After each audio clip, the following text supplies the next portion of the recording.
is huge. Okay.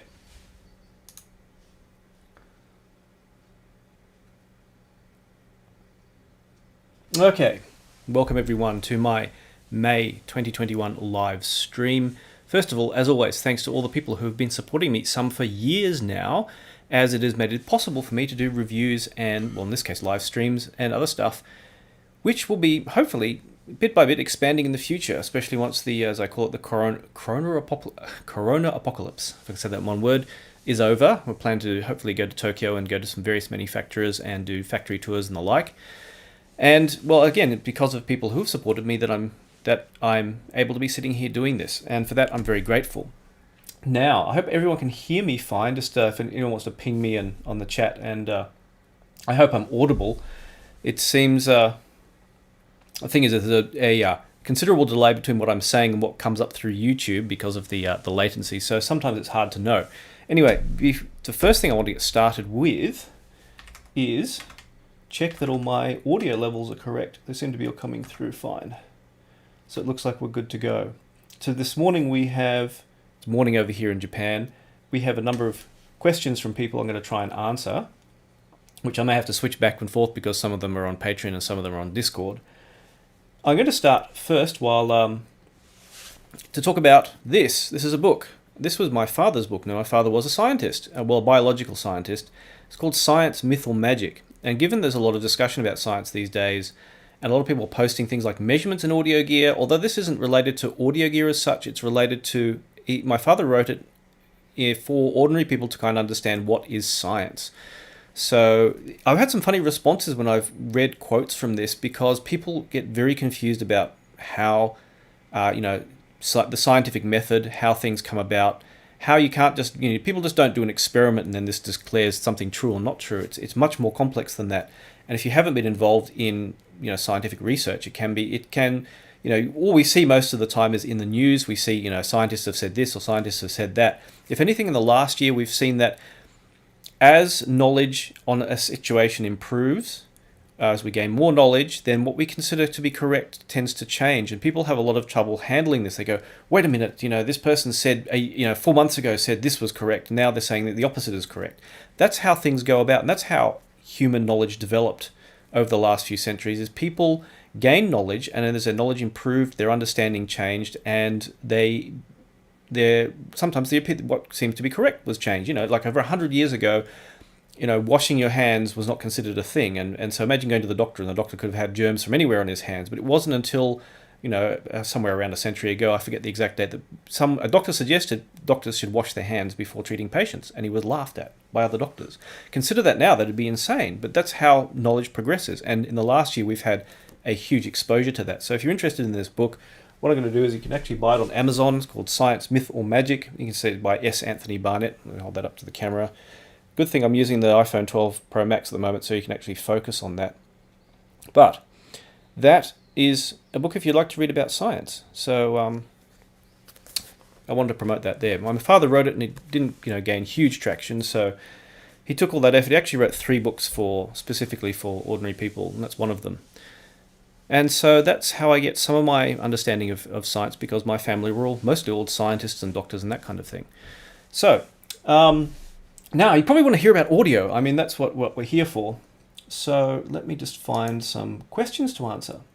Because firstly, I've got some questions from my patrons, which are pretty cool.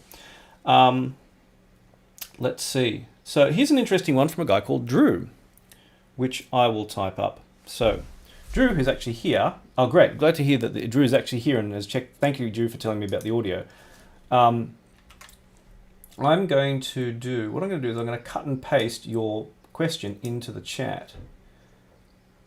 I think it was a good question. So it's a good marker for anyone reading this later. And I'll post it up in the chat, and it should hopefully pop up on screen. I found the chat doesn't, there's a delay, the chat that I just put there, there's a really big delay before it updates. So, here we go, there it goes. So Drew asked, do you think beginners come into this hobby chasing low distortion gear to realize that it was a mistake? And his point was that he had bought, a THX 789 and then CTH and then a Jotunheim too. I think that's certainly a good question. I don't know if it's necessarily... well, there's two aspects to that. I think a lot of stuff measures, reasonably well. Even stuff that doesn't measure particularly well. Let's say you have 0.1% distortion, which would be considered terrible by some people. Not really. If you do the maths, I think that it seems appealing to people to have some kind of thing to say that X is good. People want simplistic answers to say this thing is good and this thing is bad. And I think it's a mistake in general in life to have oversimplistic views. And I actually had a huge argument with someone. Someone I know posted a very oversimplistic viewpoint and got slammed for it about something which I won't even bring up because it will trigger people. And I pointed out that I understood where he was getting at, but the way he was phrasing it made it seem like to a lot of people he was saying something bad when he was trying to make a particular point, which is far more nuanced. And I think that measurements and audio are far more nuanced than the way we look at them. So people want to say, oh, look, the measurements of this are excellent, but a lot of people don't have any idea how complex amplification is and how a musical signal is not just a single measurement on screen. It's actually a continuous signal that we listen to, and how that the area we have measurements lack is that we're not measuring a continuous signal. We're measuring an instantaneous snapshot of a signal most of the time, and actually... or a frequency response is done over time, but it's a cumulative series of you could say increasing signal. And I think that's the one area where we don't really understand. And a lot of, if you look at how musical instruments work, like you talk about, there was on audiophile style, someone posted up different violins, like music played on different violin, Stradivarius and something else, and suggested, listen to it and can you hear the difference between two of them, and which is the expensive one, which is the cheap one, or something like that. And we don't realize that these things were designed to cause harmonic distortion. You have a guitar, the whole wood distorts and vibrates in a way that's pleasing. So there's a good argument towards having gear, like tube audio gear, or it doesn't have to be tube audio gear. You can do this in solid state, like SMSL does with their DACs. You can induce even order harmonic distortion or third order harmonic distortion to make things sound a little bit more interesting. And that's not an invalid way. It will give you worse measurement numbers because measurement numbers are based on the worst aspect of the measurement. But if you have, you have a signal spike, and then the what someone calls in slang the grass, is very low down. The measurement number is going to be the worst spike aside from that 1 kilohertz tone, for example. But if you ignore the even order and third order harmonic distortion, which manufacturers add into gear, you look at where the grass is. That's what you really care about. Unless there's a lot of stuff going on where you can say, this maybe isn't as great as it maybe could be. Unless it's causing like intermodulation distortion, which sounds like crap. Yeah, it's not going to really affect things. It's going to make, if anything, it might sound a little bit nicer. So I do think that, over in general, chasing, simplistic and just chasing numbers and that kind of thing does not really reflect, an experience of listening to stuff. You don't, the chasing a great listening experience. If you go to the first hi-fi store I knew with friends of the family in the end, the owner's daughter plays as a concert pianist. And when we went to listen to her recitals and we went to the hall, all the people who didn't understand about music sat where they could see her playing, and all the people who did understand about music sat in front of, the grand piano has the lid, which is upright. They sat as close to possible in behind where the lid was, so they get the best sonic experience.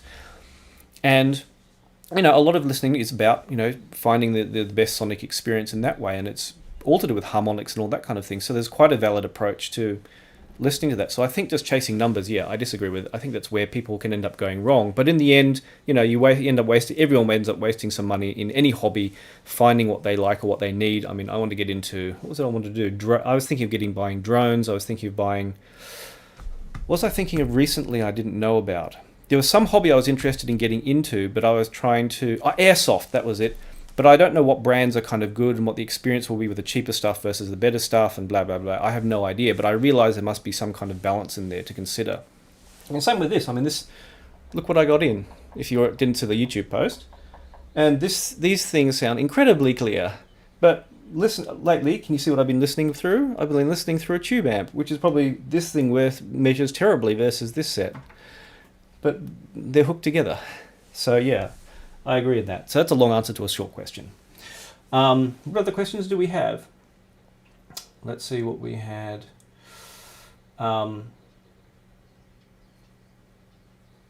So in extension to that, a guy called Dar asked if, I'm going to paste this question in here.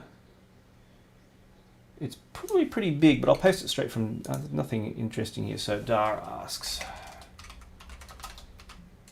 Okay, so I'll read it out while all the streaming software, oh, too many. Oh, too long a question. Hold on. Let's see if we can break it into 2 bits. Oh. I need to break it into 3 bits. Your question's too huge. That's all right. This is the chat thing going. Let's see. Here we go. So he wants to ask about the philosophy of design in regards to audio gear. Obviously, companies like Shit are very successful in the current market, but do you see the market as a whole being pushed towards a centralized idea of measurements, or the opposite? I think there's always been this kind of battle unnecessarily between them.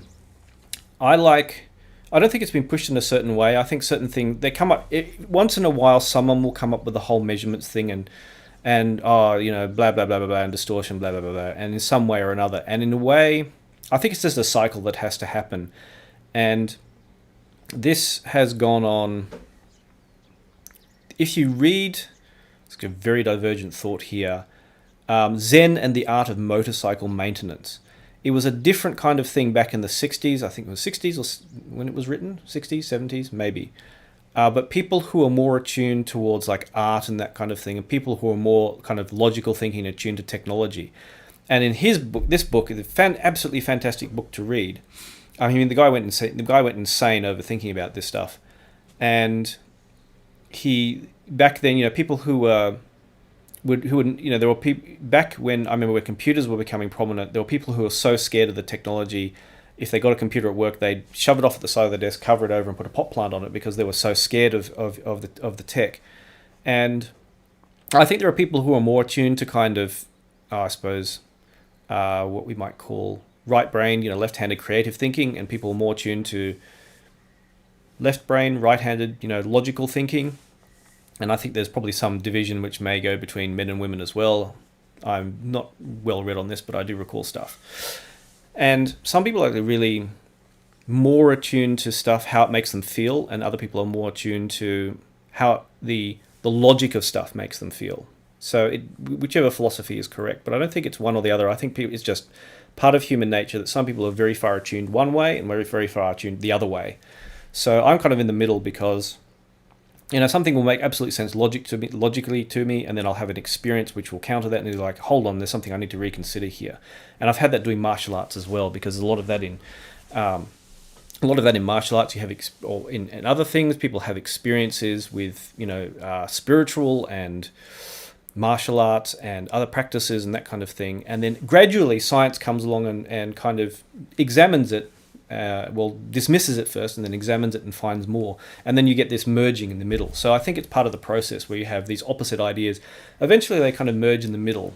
And so you have things like, I think one of the example I really like is like the SMSL DAX, which they measure excellently, but you can have these sound color things which put in varying amounts of even order or the tube modes was even order harmonic distortion. What was it? There was another mode which was in third order, and then there was one which combined both. So I left it on actually the highest setting of both when I chucked it in the kitchen downstairs with the active speakers, just because it was casual listening. I didn't really care about technical accuracy when I'm casually listening. So that was a kind of thing that came up. Now, ages ago, there were some questions about... I've got to find them now, so excuse me while I do a bit of searching. There were some older questions where I made a post asking for live streaming questions, and I forgot to open it in a tab, which is kind of really, really, really silly of me. So I'm gonna have to scroll down and find where it is. where it has gone.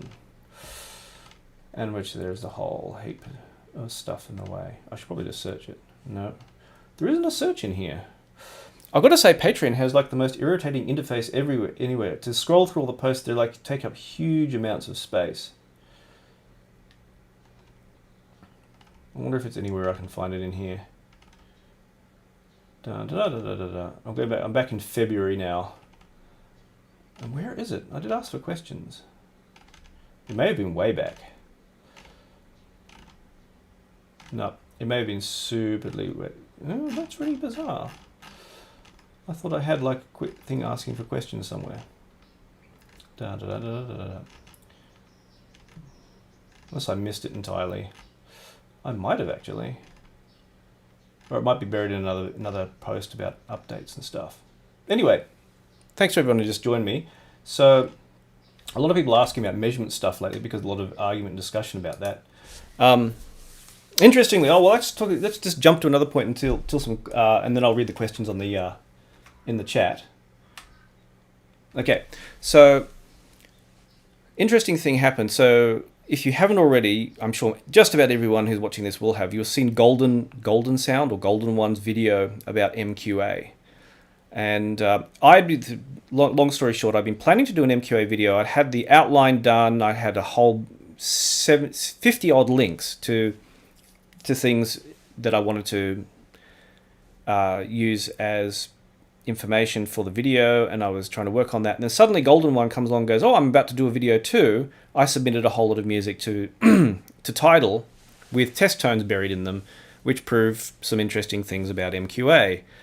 And so I was like, dude, this is what I've been working on, except submitting music. Here's all the information I have. And I just gave him all the links. Literally, it took me like an hour to paste all the links in and put summaries of what they are. So we had a chat. And some of them ended up on places he'd posted them. So he's posted them on various forums, including that forum that claims to be about science. And he got banned. He's been banned because he refused to remove criticism of things that Amy said. And he's been banned from Audio Science Review, which is ridiculous. If anything, literally because he refused to back down on criticism of Amia, which in some ways is logical. But if you can't hack criticism, if I say something that you think is stupid and you have reason behind it, feel free to tell me why, because I'm interested. If you have a logical reasoning, not when I talked about how medical drugs were found, someone had claimed I was supporting homeopathy, which is the most ridiculous thing I've ever had anyone post on a video. But I mean, literal sensible criticism of stuff I do, please do, because if someone says, for example, a slight diversion, I really like chord gear, as anyone who watched my channel knows. And Golden One he has a Holo May as his main DAC, and he doesn't like chord gear as much as I do. And I can understand that why, but when people have a different viewpoint from me, I like to know why, so I can try and say, well, what is this person, is there something I've missed, is there something I've not considered? And that's how you grow knowledge, is you have different viewpoints, and if I say something on a video, I found stuff in the video I've said before, it's, oh, this is wrong, oh, okay, I made a mistake, correction, put a correction in the video, it's embarrassing, but that's what you do. If you run a whole forum which you're influencing like many, many people and you cannot hack criticism at all, that is a major problem. And if you ban people for criticizing you, that's a major problem. So that's kind of really dull. I actually asked Golden One if I could say that he'd been banned. He hasn't made a big deal of it. I think it's. I don't want to talk about other forums at the moment because I don't pay much attention to other forums, but there are some good detailed discussion in various places about the video and the content. And it's not, Golden One stuff isn't infallible, but he hasn't been able to test it further, as you've said, because he got banned off Tidal. So let's get into, I couldn't find the other questions from other people, but if any do pop up, I will we'll do them, but I'll get onto the chat questions in just a second.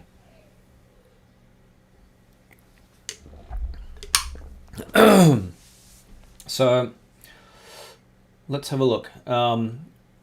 Good morning in Kagoshima. Well, nice to see someone from more people from Japan. I think you messaged me before I remember there's someone who messaged me from Kagoshima, so that was very cool. So once all this is over, I think we should try and gather.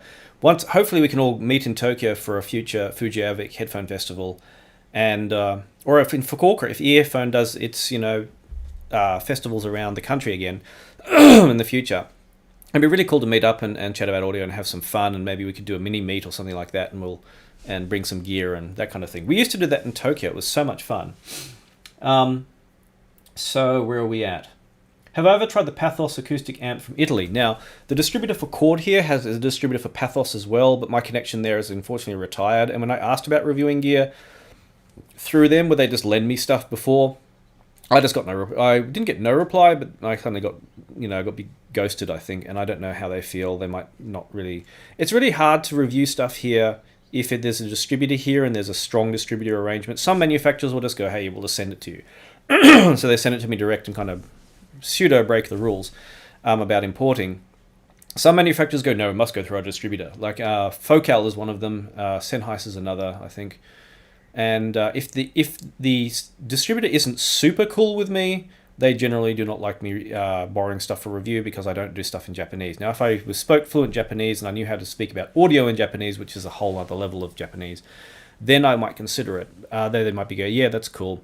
And I've thought of subtitling videos, but subtitling a video will probably take a really long time, especially as quickly as I talk. I try to talk slower in the videos, but it can be difficult. And so, yeah, it's kind of like, well, do I want to spend like hours subtitling a video? I might give it a go someday. So it makes it hard to review stuff that's where there's a strong distributor agreement.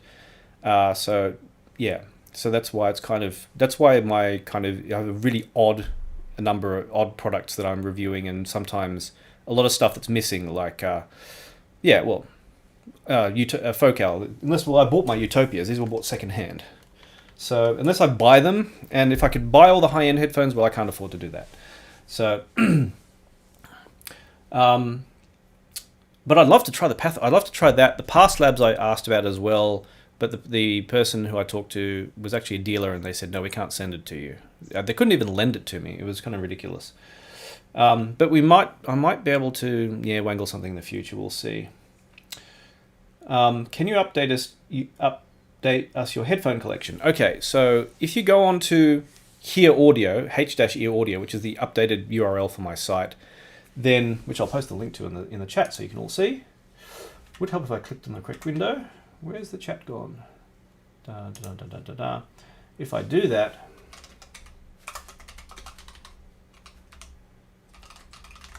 so this is the updated URL. I didn't want to just do reviews. I wanted to have it more than just reviews, so that's why it's changed to Hear Audio from Hear Reviews. And here, H-E-A-R was taken, so H-E-A-R, headphone, earphone.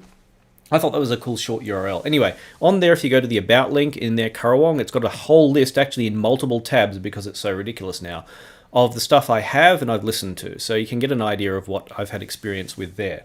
So that's how it is. But if you want to have an update, it's kind of visually, let's see if I can do this so I can see what I'm doing. I do have a screen here, a monitor here.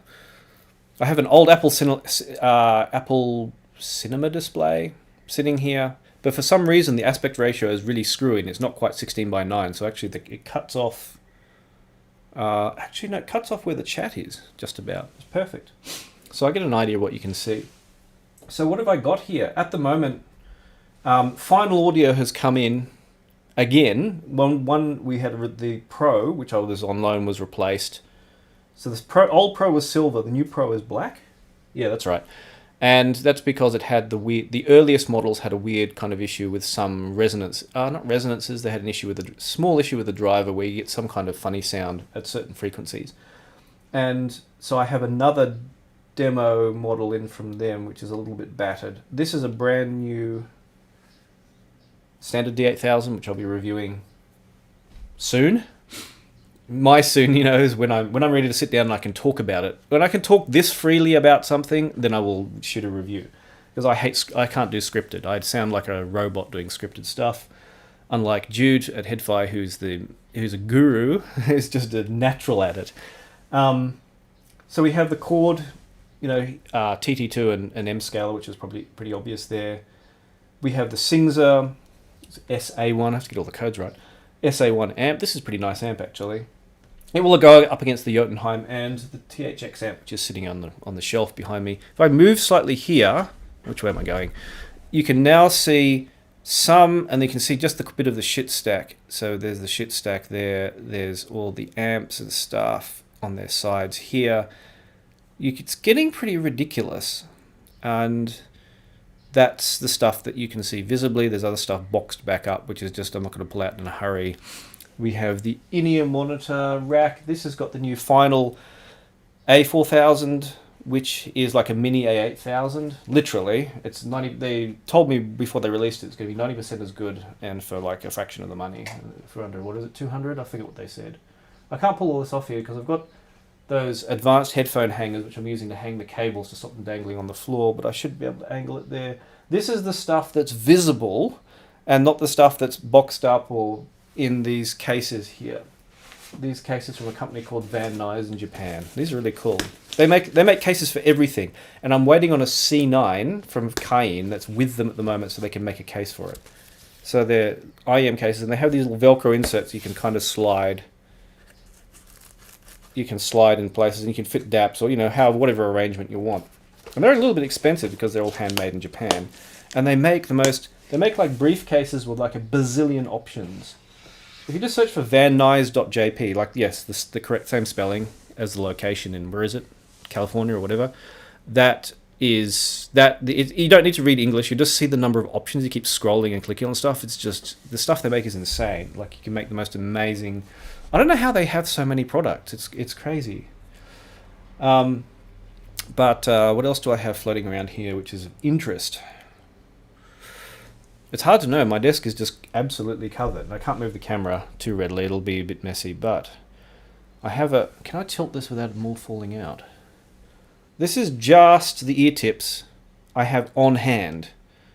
So there's three generations of spiral dot. We have standard narrow ball. We have final type E, spin fits. Actually, there's the default Dunu tips in there too. And some foamies. I always forget to put foamies on. And we have the Apple AirPods Pro tips from Deconi, which I need to do as part of an AirPods Pro review. So that's that. What else do I have floating around?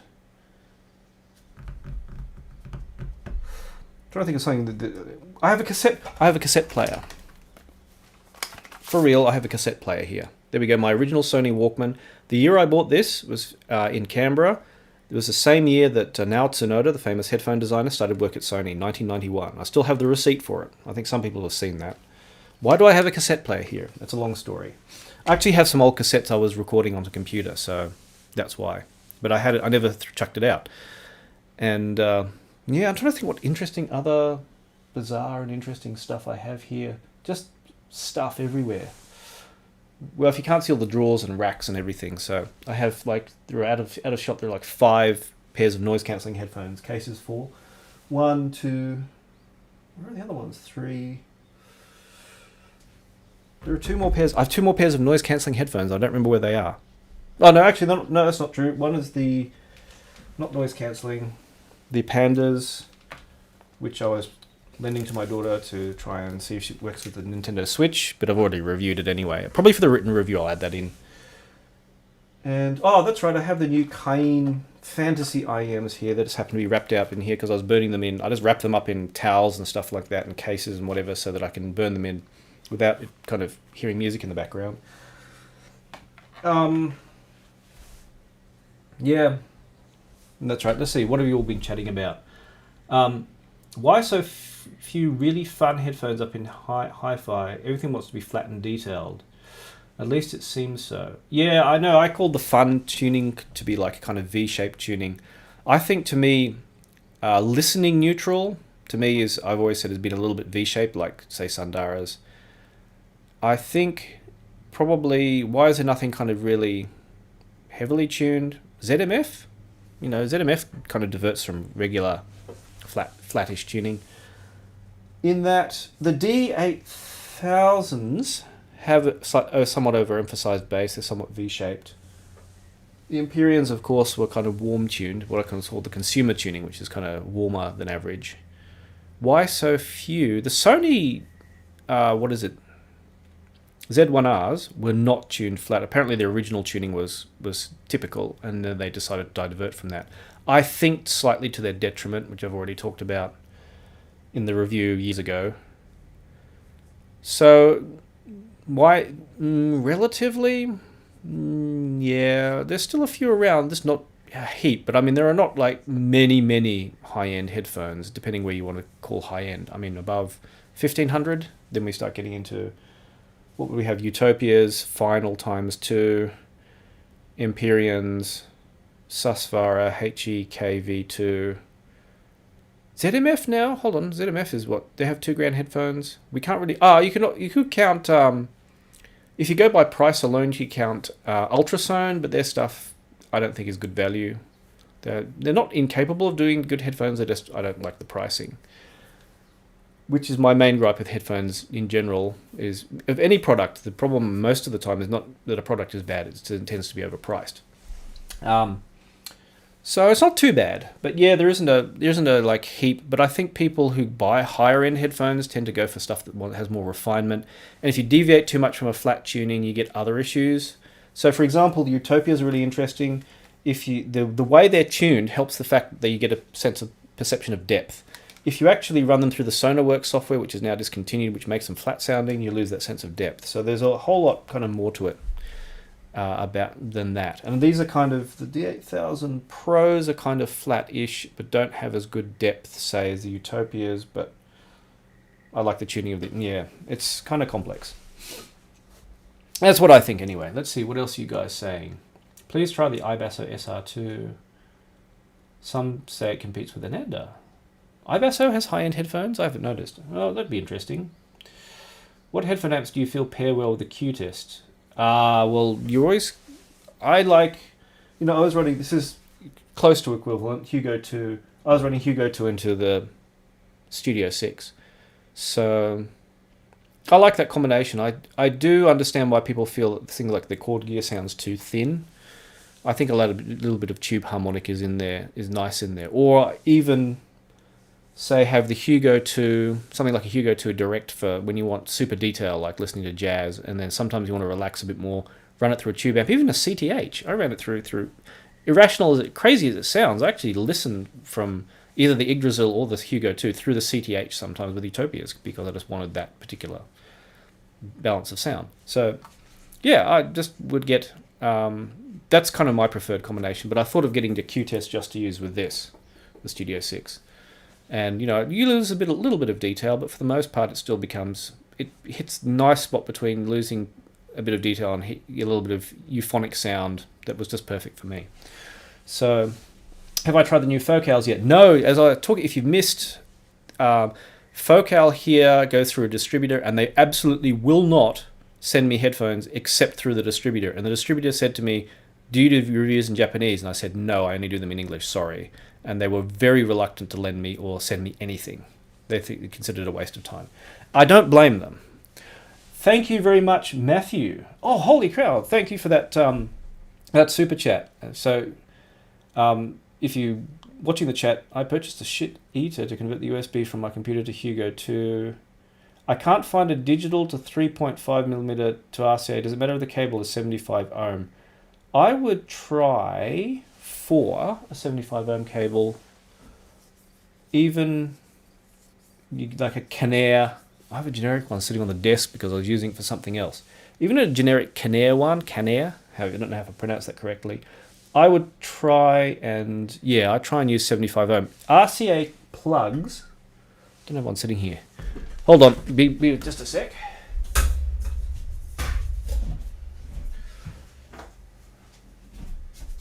Walk into the lights. Okay. I just happen to have one on hand. Perfect timing.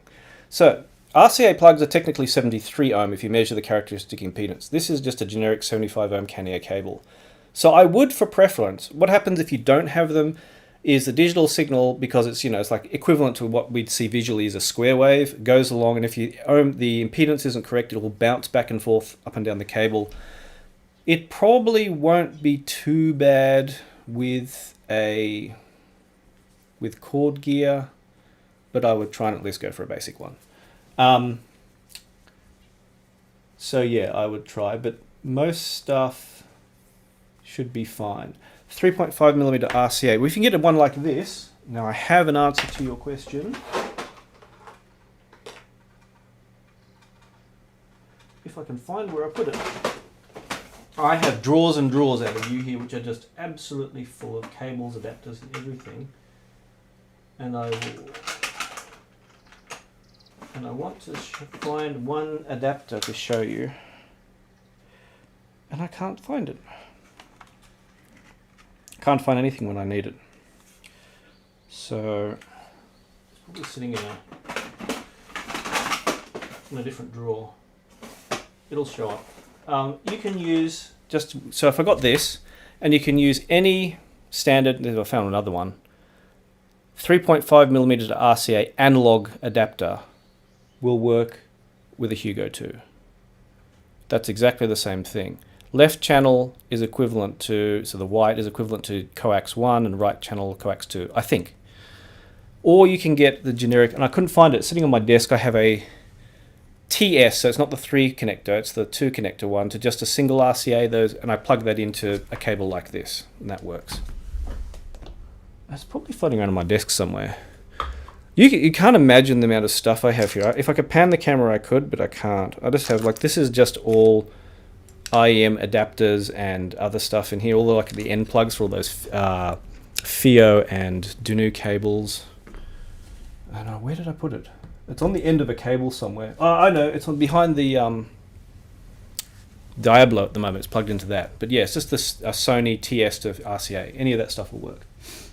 So, and it doesn't matter if you use the TS or the TRS, the Hugo 2 will work fine with it. It's designed to deal with that, even though you're technically shorting the second coax input. But thank you, Matthew. That's very kind. That's very cool. Let's see.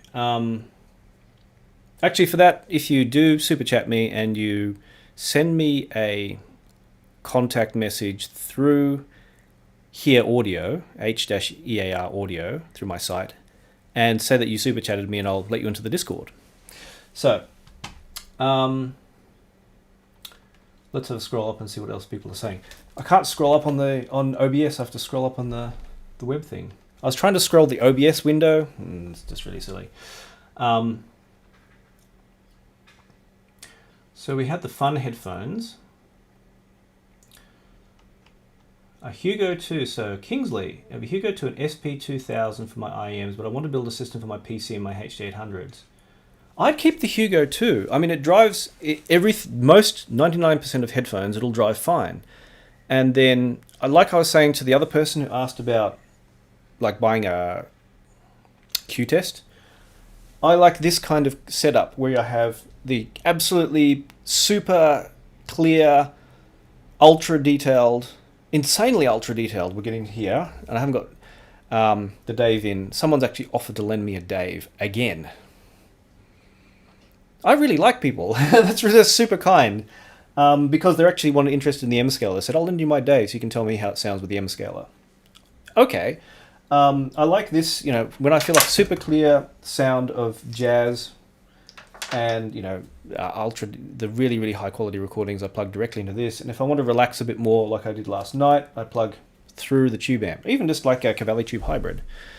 And just when I want to relax more, or the music is just not so fantastic that I'm going to miss out on any detail, I will go through that. So I have some music I really like where the recording quality is not the greatest, and I'll run it through a tube amp.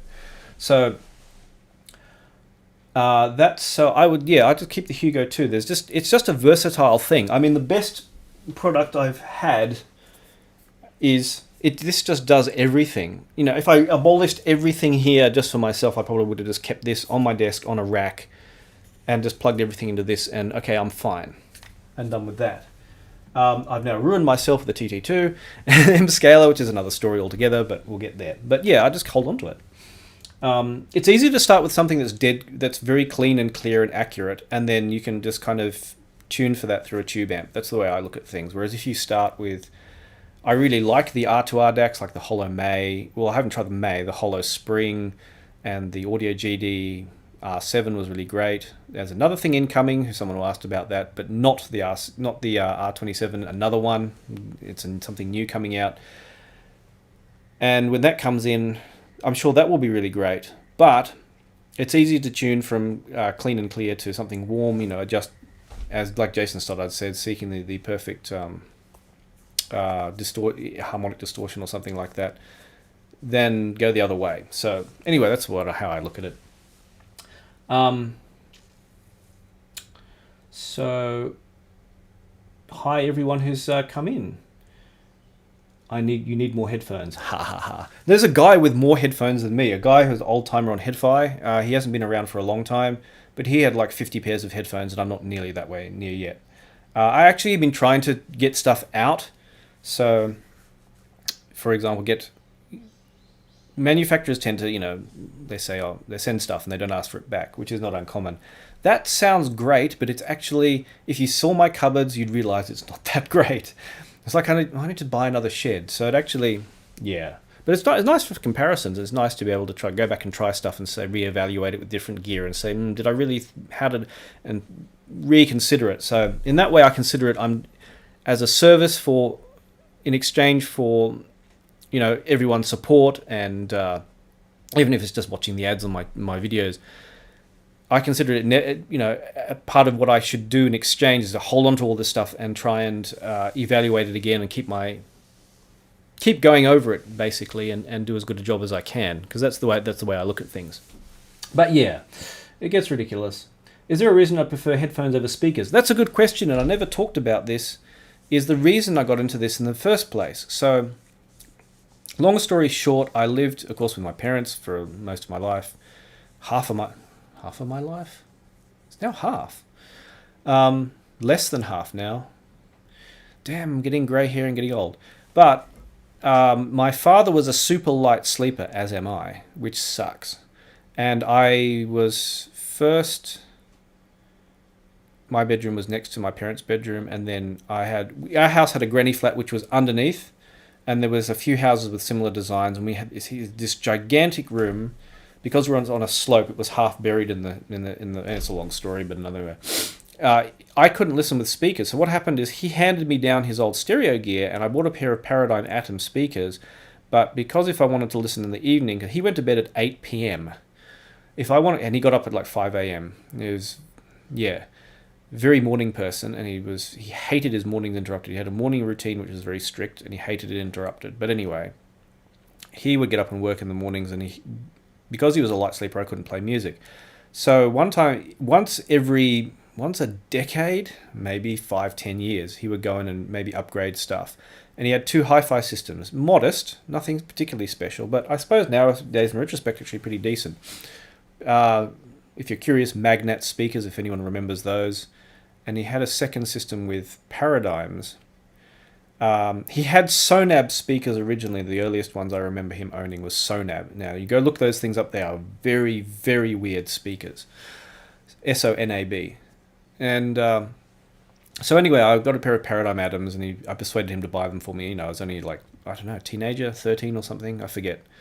And we got some speaker wire and stuff, and his hand-me-down was a Pioneer amp. Still remember this old style Japanese Pioneer amp, beautifully made, and a CD player of some description. Anyway, I couldn't play it, so I said the next time we went to the hi-fi store and upgraded his speakers, I said, well, you always get pissed off if I listen with my music, even during the day. Actually, if he heard the music coming through the walls or whatever, he'd get pissed off. So I said, buy me some headphones, and that's how I got. Are they still sitting in here? I don't have the original ones, but I have similar ones. Out of curiosity, I bought them years ago. MB Quad, which was similar, related to, yes, Biodynamic, vaguely, because some crossover of engineers, so that's why they look like Biodynamics. This is the 400s. I had a different pair. I still have them floating around but I went for 15 years, and then the pads, went flat. And by this time I was in Japan, so I went down to the electronics store, and they were like, headphones everywhere.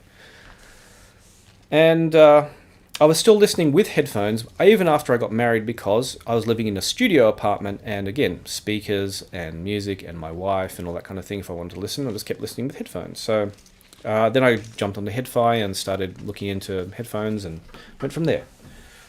So now, of course, even in Japan, even though I'm in a house and I have speakers, so I would do, but shifting speakers in and out is kind of, or playing speakers, I don't want to disturb the neighbors. Well, I can't really disturb the neighbors where I am. Most people are out during the day. Also, yeah, it's just become habit, I suppose. I do listen with speakers sometimes, but like if in the evening my kids have gone to bed, I can't listen with speakers. So I suppose I've continued that. That's a long answer to a short question. Where are we at? A lot of people have said stuff.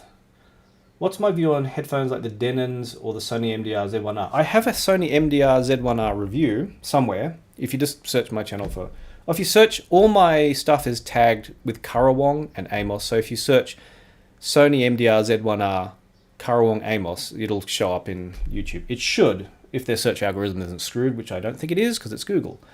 But I haven't tried the new Denons. Denon were interesting. I had the D5000s. And then what happened is they were based on a Fostex OEM, and then Fostex started increasing the price of those, so Denon had to find a new OEM and make new headphones. And then the new ones that came out were iffy, and then they've retuned them and redone them. So I think I haven't tried them. I could ask them to lend me a pair, but I just have forgotten about it. I want to try I keep forgetting to ask Audio Technica about the AD5000X. Yeah, the new ones, which are really excellent. Have I tried the new Focals yet? I think I mentioned that trying Focal stuff is kind of difficult for me because of the distributor. Are you considering reviewing the Singza SA1? It's sitting here. Oh, can you see it? Hold on, the chat's probably blocking the view. Let me go back to OBS and hide the chat for a sec. There you go. SA1 is here. Yeah, it'll come out when I'm ready to talk about it. Probably not too long. It's not too much to evaluate. The problem is this stuff is really distracting. So, oh no, you could see it. Scroll through all your questions here. Any thoughts on Fearless Audio IMs? No, I haven't. I haven't gone into the in-ear monitor thing as much as other people does. I kind of look at Crinical, and he's kind of tried everything, and I'm like, I can't compete with that. So generally, but what happens, it gets really hot towards the summer with all this gear on, my room turns into an oven, even with the aircon on, and I said, okay, now I'll review IEMs again. So that generally is what happens. But it kind of has to interest me. I don't want to just, I would often go to Tokyo shows, and there'd be a bazillion manufacturers there with in-ear monitors. And after like the fifth or sixth pair, you're like, what? And unless it's got something unique that I really want to try, some new, something that's not just yet another person sticking drivers in an acrylic case or, and putting their name on it, then I kind of get bored. So I've done bits and pieces like Campfire and Fio. They're kind of because it's less hassle to do. And, I already have arrangements with them. Other stuff, maybe. We'll see how we go. And I don't really like listening with stuff in my ears much, and I don't go out and about much.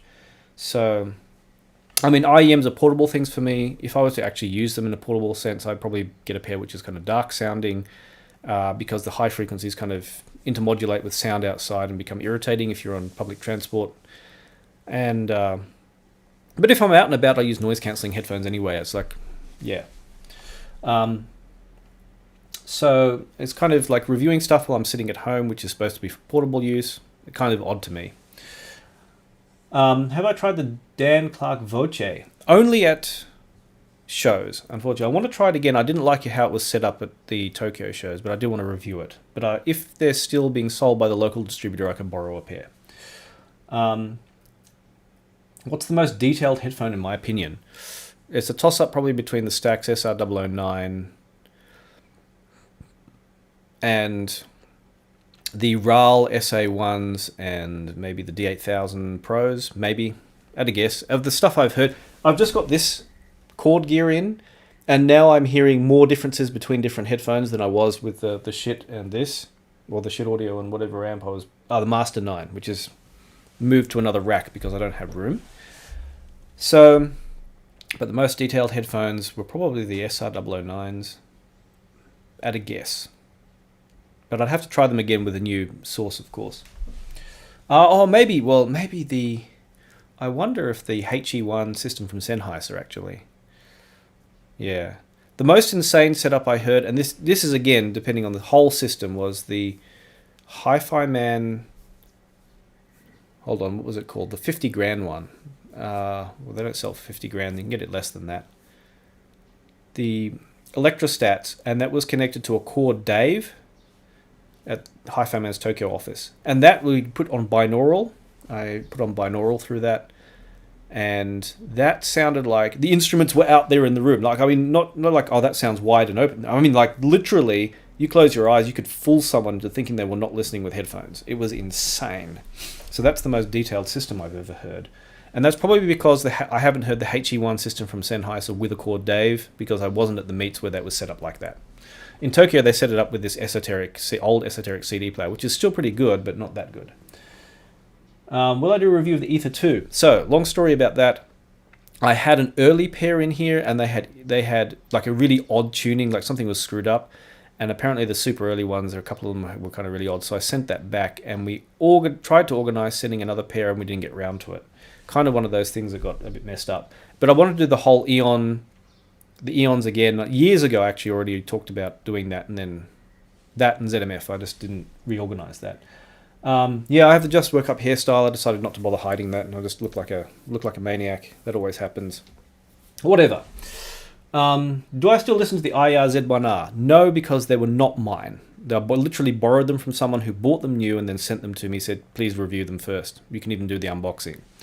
So otherwise I would, but I can't justify buying, $2,000 IEMs, unfortunately. LCD4s, Odyssey is another one I haven't done. That's like on the American manufacturers are ones I will need to contact and get them to send stuff over. So that's Dan Clark Audio, Odyssey, and ZMF. So I'm behind on that. I just haven't. This is, again, problem with being in Japan. And I don't really I actually hate bugging people to send me stuff. I feel, because okay. So I have the Jotunheim 2 here, and I have the Valley 2 is sitting somewhere in there.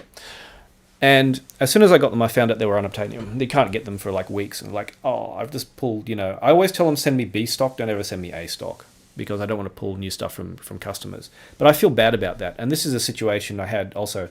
Cord had their own problems with, they're not like problems with manufacturing stuff, but there's the corona issues and stuff. And because I don't get to talk to people at shows as I usually do and get a feel for what's going on, so I have to start making phone calls, and everyone's at home, and finally, I don't get to really understand what's going on with companies, how the situation is. And so if a company, like, I get hints that there's things aren't quite good, or there's, for whatever reason, they're under some kind of pressure or something like that, I will not ever hassle them to borrow stuff. But if they're if their things are going fantastic, everything's under control, they've got heaps of stock, blah blah blah blah blah, they've got new stuff out, then I'll say, oh, please send me a pair and let's do a review. And so that's kind of, there's more to it than just getting stuff for review. Yep, I'll get into the Singzer and Jotunheim 2 and THX comparison. I just have to hook up the THX amp. That's where the gap is there. What is the future of DAP Android based? Will a good dongle and mobile phone do the job? No. Mainly because of lack of power.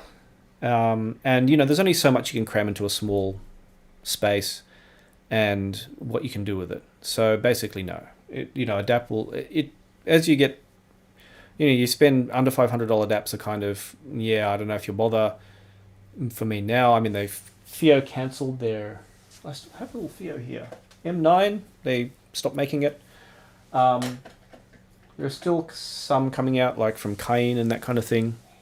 Then you get to the $500 odd ones, which are a step up again. And then the $500 to $1,000 ones, which are another step up, like the R6 R6 New, which I've got sitting on the desk because it's now my kind of main transport when I'm using portable gear.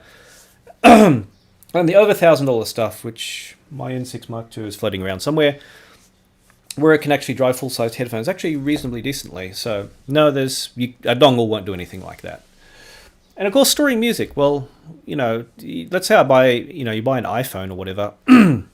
As soon as you want to double the storage, they charge you heaps more. And well, let's say I want to double the storage of this because new micro SD cards come out. Well, all I have to do is swap a micro SD card and buy a new one as the prices come down. They don't do that with phones.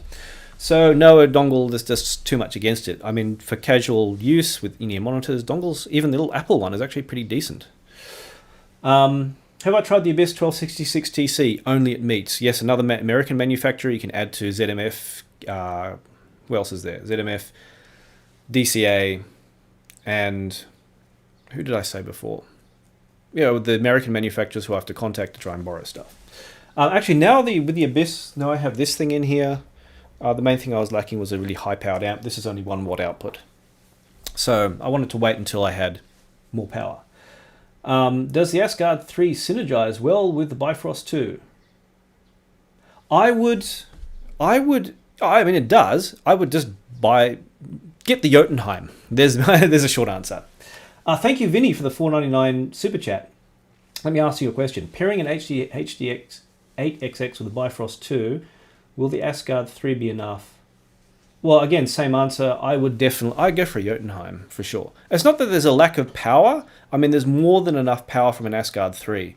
The thing is, the single-ended output, if you saw my review of this, the single-ended output is better sound quality, at least in what I could experience, than the output of the single-ended output of the Asgard 3. So I would definitely go for the Jotunheim 2 if you're going to use a Bifrost. If you can afford it, I'd just go for it. Or if you can't, wait a couple of months and then there's a delay on being able to buy them now anyway. Get them, and what's that, about $1,000 total? What was it? $7.99 or $6.99 for the Bifrost 2? I keep forgetting. It's always when they put $1 under a certain amount that I forget. So we're talking about $1,000, and buy, controversial topic, buy something slightly better than the generic cables, not just monoprice, something slightly better. A general interesting thing, quick one on cables, the general rule, I think, and I think it's a valid one, if you spend about 10% on cables, you get a bit better result, in my opinion. And people argue about that stuff. I don't like to, but this setup, really nice and really fun. Not the most refined, not the most perfect, but still, it's kind of, I will be happy with just this setup for general for listening. So, thank you for someone who mentioned that when I was talking about Hi-Fi Man earlier, the Shangri-La. How long have we been going for now? I have no idea how long we've been going for. Where's the timer on this? 10:40, almost an hour. Cool. I see a lot of shit. Yeah. You can make endless jokes about shit in my house now. I have a stack of shit in the corner, stacks of shit. Or you can, what's the Full Metal Jacket? I've never about how much shit stacked high and all that. Thoughts on Chi-Fi gold planers? I'm kind of scared to try any of that stuff. I'm scared to say, hey, I'll try these and then get them in and they're crap. I guess your mileage may vary. I think it's good that they're coming out with stuff, though, that you're getting more variety coming out. I think eventually you'll find some manufacturers will eventually get into a groove and actually make good stuff. But who it will be, we don't know. I mean, Hi-Fi Man did. But they put a lot of effort into it. For all the crap Hi-Fi Man gets, Fangbian did work very hard to get where he is. So the thing is, I think some manufacturers will, I think Brainwaves, like they did with the Alara, they just bought they had a customized OEM pair of headphones, like a lot of slight diversion, but similar. I just bought we got a whole lot of gift cards from my wife's work for Amazon, and so I kind of paid bonuses in Amazon gift cards, and and we bought a robot vac. And when I looked on Amazon, she said, well, how much? Let's get a robot vac. Which one should I get? You're really good at finding this stuff. And I looked at it. It's like exactly the same robot vac, obviously from the same OEM, sold by half a dozen different manufacturers. And it's like, oh, we'll buy I think it was the Anki one, Ankey, because they have good customer support. But it was obviously the same product. And like a lot of stuff nowadays is they'll buy, her company that she works for actually does this. They'll buy OEM stuff branded with their brand. For a whole variety of stuff. No audio gear, but a bunch of other stuff. And Brainwaves did that with the Alara, but they way overpriced them, unfortunately. They have $600 for these kind of very generic, basic planers, which were probably $200 is about the most I'd ever spend on them. And, it wasn't a bad idea, excuse me, but yeah, what you want to find is someone who's really going to design their own stuff and take the time to do the whole setup like Dan Clark did, where he manufactures his own stuff, or Hi-Fi Man. So that's what we're kind of looking out for in the Chinese market, not just someone rebranding generic stuff or buying drivers and sticking them in some kind of case. Kennerton, yeah, I think they kind of did I definitely listened to their stuff, but I think they kind of did their own thing, and that worked out for them. And I guess they're well known in Russia, not hugely well known outside there. So I think yeah, they did what you're looking for in one of the Chinese manufacturers, is someone else to do another Hi-Fi Man and produce actually their own unique stuff with their own unique engineering. So I mean, if you didn't already know, Fang Bian, it was he actually has the engineering chops, materials, and he's actually, I think he's a materials engineer of some kind. He actually is a proper engineer to do with material engineering, so that's why he's successful. Well, one of the reasons, I should say. Thank you very much for Quite Genius for the super chat. That's super helpful. And again, anyone who's super chatted me, send me a message. So go to here.audio. I'll post the link again so you don't have to scroll up. And send me a message through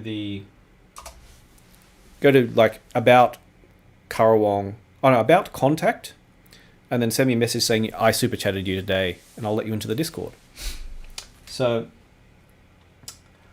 Drunk Saru, welcome. Nice to see you around. You're late.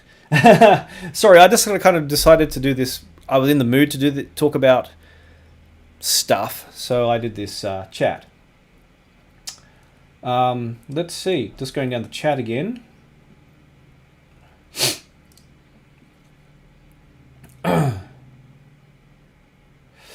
Yeah. Just to answer that question from Michael about spending 10% of your budget on cables. So, yeah, I haven't tried a lot out there. I just stuck with stuff I knew, but I think, for example, if you're spending $1,000 system, I would find a good pair of $100 cables. Say like you have a DAC, amp, and then a good pair of $100 cables. That's just my opinion. Something better than monoprice. I have this theory, and it's going to piss people off for me to have this theory, but I see some people go, oh, all these DACs sound the same, I couldn't hear any difference and all that. And it's like, I bet they were using the cheapest generic cables they could buy. Now, I hate having to go into that, but this is my experience. Okay, I have a whole bunch of cables. I have a drawer full of interconnects, ranging from, I won't go into detail what I have because it's kind of, I don't want to go too far down the rabbit hole. So this is a pair of cables that I think retailed at about $700. I didn't pay that much for them. I bought them all either through dealers who gave me an excellent price, or secondhand off AudioGone, or that kind of thing. So there actually is tech behind this. This isn't just some generic thing. They actually have a special construction and all that. I won't go into, again, I don't want to go down that rabbit hole. I had, which came with the Studio 6. The Studio 6, when it came here, which has its own story behind it, it was Ken Balder said, hey guys, I want you to try this amp we have made. And they just sent one over. He just sent one over. And I said, no, I'm buying this, which is how I bought the Studio 6. That is a pair, no, you can't get them anymore, reference 20? I have to think of the name. I think it was reference 20 interconnects. And they sold for a lot. So, I have heaps of stuff here. And a lot of it is kind of like 6 of one, half a dozen the other. I thought that the sound was very minorly different with these than I mean, okay, we're just talking, ignore the fact that this is XLR and this is RCA. I thought the difference was super minor, and I don't stress over it. And then I got the Utopias. Give me a second to see if I can find. So I had another pair of stupidly expensive cables, which were given to me. It's another long story. Don't ask. But so I have two RCA pairs of this, which is what I usually use. And I had these, and I thought there was no difference really essentially in my listening when I plugged either of them in. And then I got the Utopias, and suddenly I could hear a difference. So that's at $4,000 level. So that's why I think, and these retail, somewhere around $500 or more dollars. We'll say 500 just to be accurate. I don't remember what these cost. So that was I don't like to think about cables too much. Another thing which I made, I had some old, actually same brand as the ones I showed before. Their cheapest cable, and I actually just put some Canair plugs on it. I had a whole length of this, which I bought from a dealer, just for making up, I think it was if you're making up coax cable. It actually doubles as coax cable because it is 75 ohm. And I just made this length up, and I can't really tell the difference between that with most of the setups I have here and the vastly more expensive ones. So I think my opinion at the moment is that do better than Monoprice or Amazon Basics, but don't go crazy more than 10% of the price. Or just borrow some fancy cables from someone who has a pair and see if you can notice a difference. If you don't, good. If you do, well, yeah, whatever. Sometimes some cables have a slightly brightest tuning to sound slightly brighter, some sound slightly duller. I bought, yeah, it's a rabbit hole. So that's where I'm at. That 10% thing seems to make sense, and I don't like to go too much into it. I don't want to try bazillion types of cables. It's just a huge pain in the butt. In Asia, I was just talking to the Cayenne rep, and he showed me this picture where they had a DAP and a stack of IEM cables and then some IEMs. And apparently in Asia, they're very big on finding the best, DAP, in-ear monitor, and cable combination. That's a big thing in Asia, apparently, or in Hong Kong, maybe. So, it depends where you are. So that's my opinion on cables. Thank you. Oh, Drunk Sorry, thank you, man. Cheers. Aren't you already like a patron? That's just super cool. The appreciation is appreciated. So again, I like if I can help people out. That's really good. If I can help me and help you. I like that mutual benefit society system of doing stuff I really appreciate. So thoughts on HE1000 SE and Susvara. I'll do quickly on that. You have to, the HE1000s will, I haven't heard the SE, only the V2s, will power out of a lot of stuff fairly easily. So they'll power out, for example, out of my Studio 6, which is only 1 watt Class A, pure Class A actually. But Susvaras need a much more powerful amp to get the most out of. So I've been trying the Susvaras directly out of the front of this. I'm still going to make an adapter cable. I have an old adapter cable, which I'm going to get new plugs for, and yeah. So it's not just, you have to do the whole upgrade thing. So I think it's like huge money, a huge investment, and a huge effort to jump up to Susvaras from HE1000 kind of things. I'd be kind of cautious about doing it unless you're going to go the whole hog with a good high-powered amp, or you already have a very high-powered amp. And also they tend to be a little bit picky. I go for with the hi-fi man planers, I think like something a little bit tubey, a little bit warm sounding. Actually, Susvaras sound really good with a Jotunheim, but I probably wouldn't spend that much unless someone offered a pair for like, if I had a choice between new HE1000 V2s and Susvaras, say at about the same price, then I might be tempted to go with Susvaras if I already had a high-powered amp. That's my thought. Have I heard the RAL? Yes, I have. It's absolutely mind-blowing. And yeah, I should borrow it from the distributors if he still has it, if he's still selling it. And hi from Argentina. Hi from to the person who's late in Argentina. So sorry about all the Americans on the East Coast who are hanging up late for this. I should get up earlier, but yeah.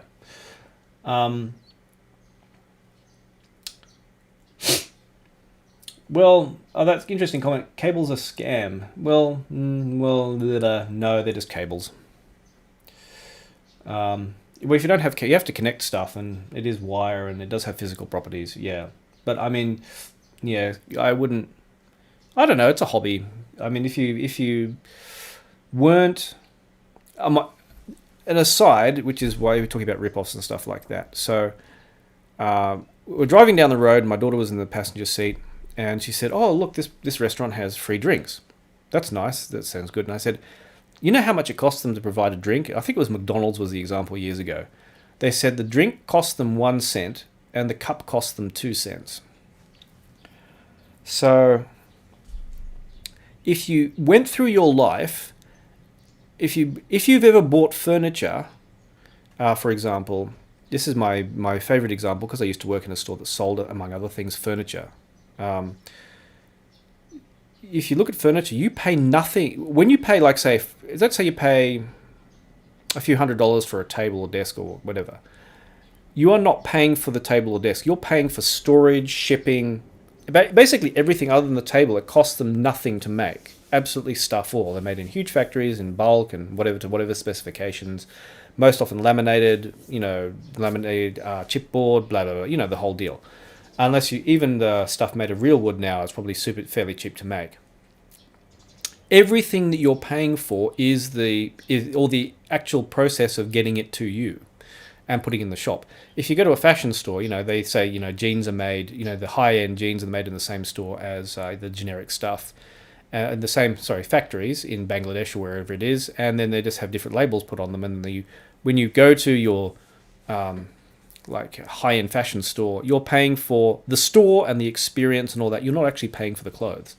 So when someone says, X, Y, Z is a scam and a rip-off, well, welcome to life. If you knew what everything actually physically cost you to buy, you'd be absolutely shocked. If you knew where all the money, like when you bought something, where the distribution of money, where it went to, your mind would be blown.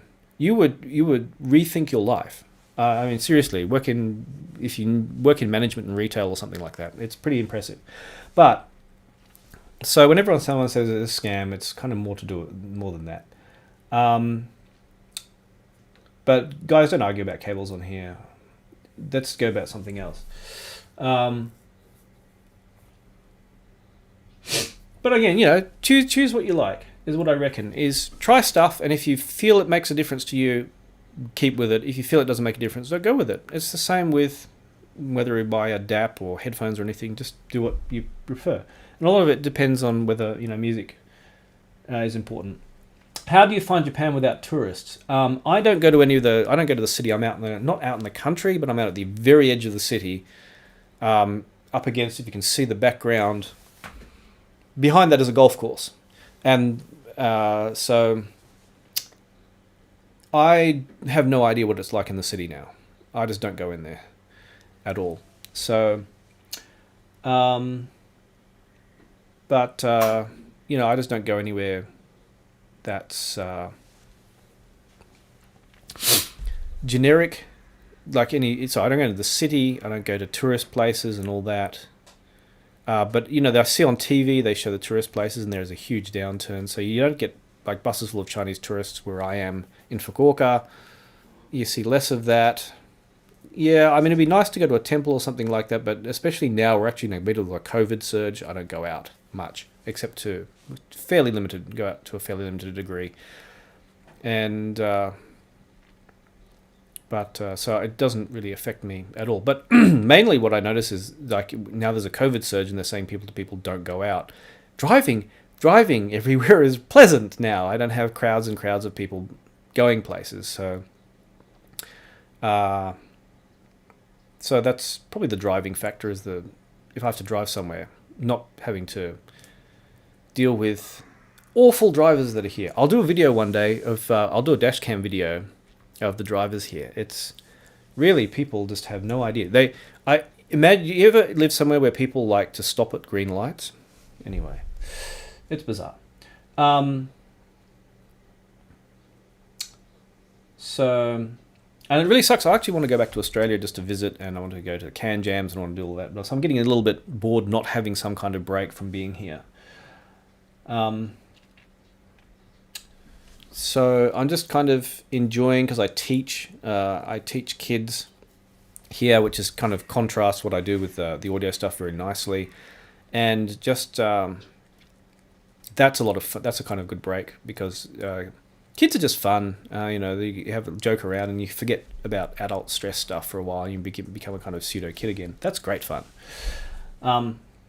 Which is something I never expected to do, actually. Do I have any experience with the Dan Clark Voce? Someone asked me about that. My only experience was at a show, and I didn't like the setup. But I had thought to get them in. So thank you for reminding me. The thing is, I need to get an amp in. I think there is a Blue Hawaii in Japan still with the distributor, and I think I can borrow it. Possibly because there have been no shows, but I'm going to ask.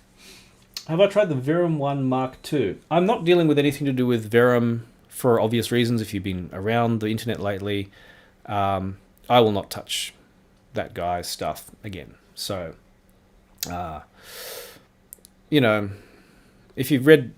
you know. I'm not going to go into it. Let's have a look. Which headphone do I prefer between the Focal Utopia, Final Audio D8000 Pro, and Mezi Empyrean? So check out my D8000 Pro review. So it depends. I've been listening between them. I want a D8000 Pro, which has the comfort of a Utopia. That's my answer. I found I like their tuning, and I hadn't seen a frequency response because it has a dip around the 3 to 4 kilohertz mark. Whereas I find that's too forward. I found the sound to be uncomfortable. It does make them sound a touch darker than you might expect. But I've kind of settled on the D8000 Pro, which is now this one. I'm confused. This is a D8000, this is a Pro. They've actually switched because I sent the Pro I had was it was a demo. The one, if you went to CanJam and you used the D8000 Pro, you used the one I had. And it had that weird issue early models did. Excuse me, I'm losing my voice. And the final just swapped them for me and sent the D8000 finally. So now my Pro is black and the non-Pro is silver, and it confuses the crap out of me. I go, oh, hold on, I reflexively reach for the silver one when I don't want it. So that's my preference at the moment. Where are we at? So I suppose it depends on the music too. There's just enough bass on the Pro that I can handle stuff which has a lot of bass. Sometimes I do want more. Like if the first thing in the morning I pick up the 8000, then that kind of really bass strong thing can be very entertaining. So I sometimes wish I had both here. So, but I can't keep both, which really sucks. Raul SA1 versus a 1266 versus Susvara. I'd love to do that. Oh, Yummy, nice to see you. Nice to actually be able to chat to you. I should chat to everyone on voice chat sometime. Yes, thanks for the message about. Yeah, it's entertaining to read what everyone shares. I think that's what's really cool about the Patreon thing. It's not just the support; it's the involvement and the community factor, and how everyone contributes and the ideas and stuff. Or if I've made a mistake in something, people can find it early as well. And suggestions and other things. I think the community factor is really cool. And part of the really thing I really like about the hobby in general is if I didn't go to the meets originally and meet the manufacturers and talk to people, it's when you think about, people talk about gear and, the goods and bads and argue about stuff.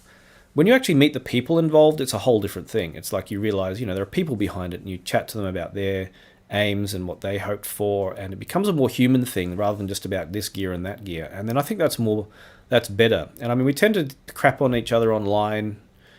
People argue on forums and that kind of thing. Just this morning I had a huge argument, not about audio, but it's about something else. But they're with people I knew well enough that, I could tell them, I could get pissed off with them and I don't feel any, it'll last a few minutes and then I'll forget about it soon after. And I think the community factor is, I have other friends in audio who I can have very, very stern conversations with them, and they'll say, "Oh, Amos, I'm so glad I can speak my mind totally, and we don't have any issue with it." And it's like, yeah, that's what we need to be able to do is be able to do that. And I think that factor where we can, talk to other people and have strong, be friends in that way. I think that's the really great aspect of it. And even if like there are guys in my Discord who are into anime and I'm totally not into anime. Someone asked if I liked anime. I'm not an anime person. that's cool. We have different things, but it's interesting to see perspectives of also people who have different interests and different lifestyles and different cultures too. That's what makes it really fascinating. And so you get exposure to stuff you normally wouldn't, because you're sitting in a room normally, and I only have exposure to, what I have in Japan, and to have stuff outside of that is really cool. So, Dar, thanks, very cool for the super chat as well. Ilyas is selling me his Iggy cheap. Yes, okay. That's a nice one. Yes, we should. Since you're over in Australia, we should send you something.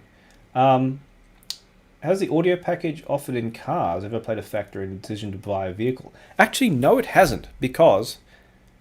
Oh, actually, thinking of that, an unintentional benefit when I drove a Prius was the fact that the engine was off most of the time meant that actually listening to music was better. And now I drive a Subaru, and if I have the windows open, I just don't bother with the audio now at all. So, no, it hasn't. But it's kind of like, I know that the audio is going to be ruined, unless I drove like a Lexus or something, which is just, nah. Which is super silent inside the whole time. I wouldn't bother with caring about audio. It's just...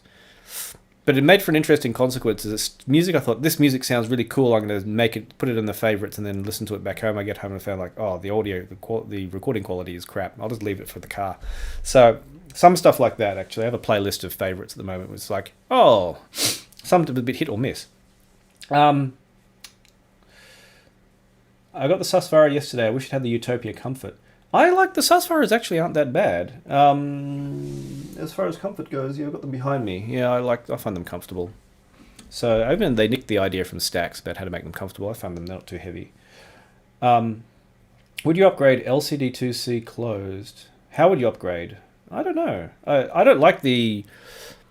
I remember owning the original LCD2s when they first came out, and I think I had to send a couple of them back because they were stuffed. Whenever people complain about waiting for stuff to arrive, it's like, I waited years in total for stuff to arrive, like if cumulatively. Everything that was new. But I went back and listened in the store to LCD2Cs, and I didn't like them. But it depends very much on the music. I mean, if you like that particular really dark sound, then there's not a lot which has that. Yeah, so I don't know. I want to try the new Focal clears. I wonder if second-hand clears are actually... They're probably going to be a lot around now. And cheaper, probably. But, I don't know. I can't try Focal easily, which is a pain in the butt. Do I speak to Z Reviews, DMS, Joss Rillo, or Steve Guttenberg for sharing opinions? No, and I wish I did. I should just reach out to them and say hi. I think I've probably gently given crap to Zeos, and I don't think he would possibly care. I think no, I haven't really, because those guys are all in America, and the time zone's different, and I don't know if they have a public Discord or not, or whatever. It's kind of like, maybe I should. It would have been really cool if I did. It's also, some people ask me, do you watch other people's reviews? And the answer is generally no. So sometimes I do. I have a really stupidly short attention span as well, so that... I have to watch, as you can see this humorously, I have to watch my own reviews. If I get bored watching my own review, I was like, no, that sucks, I'm going to cut that out. So kind of watching, every time I think I don't know. No, I haven't. I wish I had. Favorite type of sound? Smooth, sharp, intimate, fast, component. Well, I was talking about that before if you missed it. So my setup, one thing I like, and I've said this about different setups, I like having the chord gear here. I mean, it was a Hugo 2 before. And when I want super clean, ultra detailed, feel like listening, I will listen with this, like the really high quality music I have. And then sometimes I want to relax, and what I was doing last night was listening through the Studio 6. And this is probably the best piece of measuring gear I have, and this is probably the worst. But you lose a little bit of detail in exchange for a little bit of a euphonic sound, and that can be more pleasant. So I said to someone earlier, if you missed it, someone was asking about a Hugo 2, should I keep that? And I said, keep the Hugo 2. And what I did is I plugged the Hugo 2 into a cheap Cavalli Tube hybrid. And I just liked that with the Utopias because I wanted that little bit of, even order harmonic distortion, a little bit of with a good tube, actually. And I just liked that combo. and it's yeah, I think you having that kind of variety with just two components is really cool. So it depends on my mood. So yeah, it depends on my mood and the music, and sometimes I want to listen to rock music, and sometimes I want to listen to classical, and sometimes jazz, and sometimes I'll cycle through a huge playlist of about 1,600 tracks until I find what kind of thing I feel like listening to. Let's see. Oh yes, the Mr. Roberto. If I pronounce your name wrong, please forgive me. Yes, I remember you messaged me about from Kagoshima. Well, hopefully, like when things are settled down, we should meet in Fukuoka for sure. Just message me anytime, and we'll sort that out. It'd be nice. There's another guy. One or two people now in Osaka. No, hold on. Someone in Osaka as well, and someone in Tokyo. Now, it'd be nice if we can all meet up. Now, normally we wait for the headphone shows, but it would be great if we could have a meet later in the year for sure. Oh, it's good to know that Zed takes a roasting like crazy. I guess by now, he couldn't do what he does without taking a roasting. Am I familiar with dinner frips? I'd like to be. I know what it is. So again, that's kind of on my list of manufacturers I'd like to contact. There's a problem here, which you can see. Do you see how full my rack is getting? Actually, stuff is coming out because it's getting ridiculous. Actually, this whole shelf is going to come off, and you'll see why later on. And things are going to be reorganized considerably. So things are going to change. And I have more racks, but you see, if I want a video about something, then I have to leave it in the rack. And if I want to have it there for comparisons, it has to be in this rack. And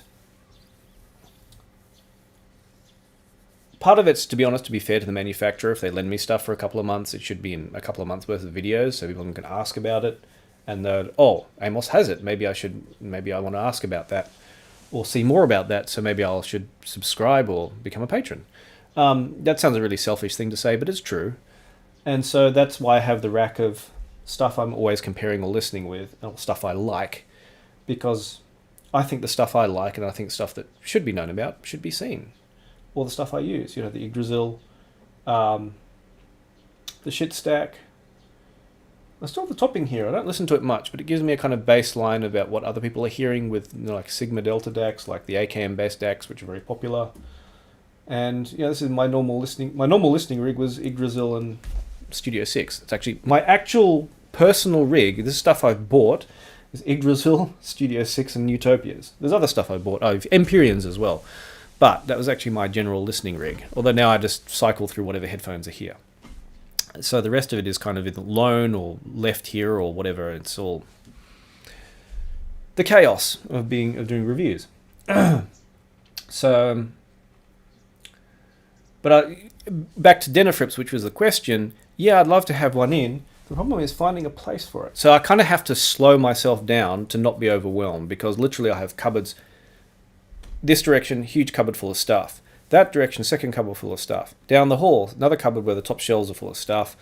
Behind, this is actually a double room. It's actually two rooms which are not the intervening wall, two bedrooms which the middle wall is not there. So that you can have one large room or two small. It's a perfect house for me. And behind the second door is like a section of hallway, and it's just like floor to ceiling of boxes. So I'm actually at the stage of buying a shed to store stuff. So when anything really big comes in, it's kind of a nightmare. Actually, even in my wardrobe in the bedroom, I have a walk-in wardrobe, which is really luxurious to have that. But literally the whole one side of the shelf above all the clothes is literally all boxes and stuff, like the box for this, and etc., the Master 9, and actually a printer as well, but that's another, yeah. So it's actually, I'm limited on space. So that's kind of why I also do mid-range stuff, and partly out of curiosity. But I would love to do all the dinner frips. I'd love to do all the audio GD gear and the Holo May. And I'd love to have a rack from floor to ceiling where I could stack it all, and a huge shed where I could put all the boxes. But I don't. So that's kind of another reason I'm a bit slower than I could be. So, let's see. What's my take on the Tin 5? I don't do cheap IMs, and I've said if you have a manufacturer request form, and I don't do anything under $100 now. It's just I get so much do you want to do these cheap IEMs? And the answer is no. It actually is going to be putting it down to anything under $300, I was thinking, but that is an unrealistic limit because there's some kick-ass stuff for even really low prices like these final in-ear monitors. But generally now, it's the low-end in-ear monitor market is really kick-ass. I mean, you can get stuff which is, what, $50, which sounds really good, whereas like when I started, like 13 years ago, under $200, everything was rubbish, like really garbage. So it's just really, it's pretty cool. But I understand, like I get people contacting me from India, and India, you know, people don't have anywhere near as high income as people do in Western countries, and they want to know about the cheap stuff. I understand that, but the problem is I haven't heard. I'd have to go through all the cheap stuff, and don't really want to, and people like Critical and other people have already done all the cheap stuff, and yeah, does that make sense? So it's kind of like, this is going to sound terrible. Okay, people lend me this high-end gear. So I have a choice between sitting down and spending hours listening to $50 IEM or $100 IEMs versus listening with 10 grand worth of pro high-end audio gear. What would you choose? Okay, so that sounds really terrible to say that, but it's true. It's like, if that's where I'm interested at, because my rig is my rig here, which is retail 23. 463, yeah, 10 grand rig, okay, is where I'm at in my own setup. So I'm curious and fascinated by the stuff that's low end. It's like, oh wow, you can get a lot better stuff than you can before, but I'm kind of, yeah, you get the idea. So terrible as that sounds, but I do like reviewing some of the low end stuff sometimes. What do I do in my free time? I do Aikido. That's what I do in my free time.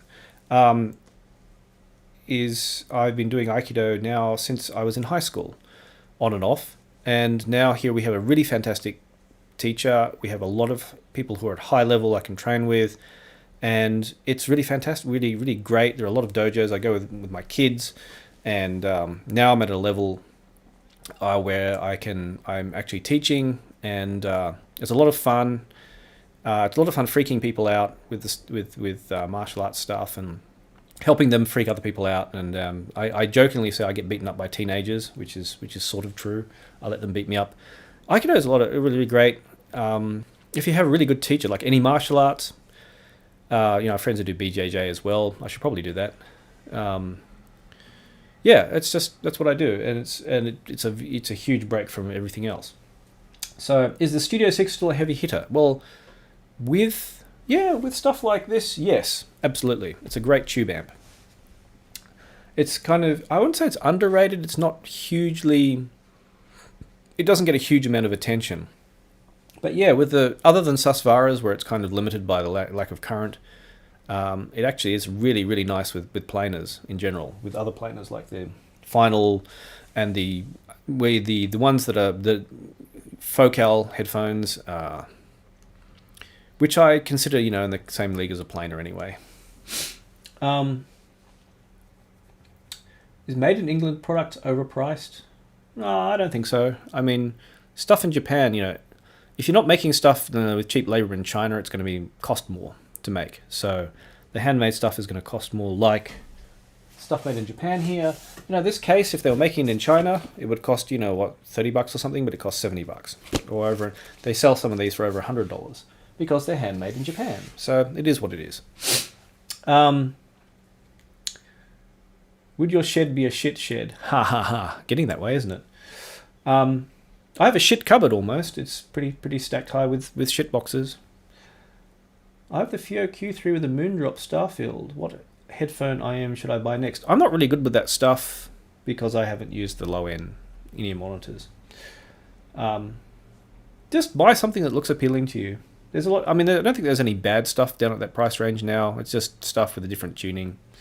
So enjoy it, play around with it, buy something secondhand. Well, yeah. So,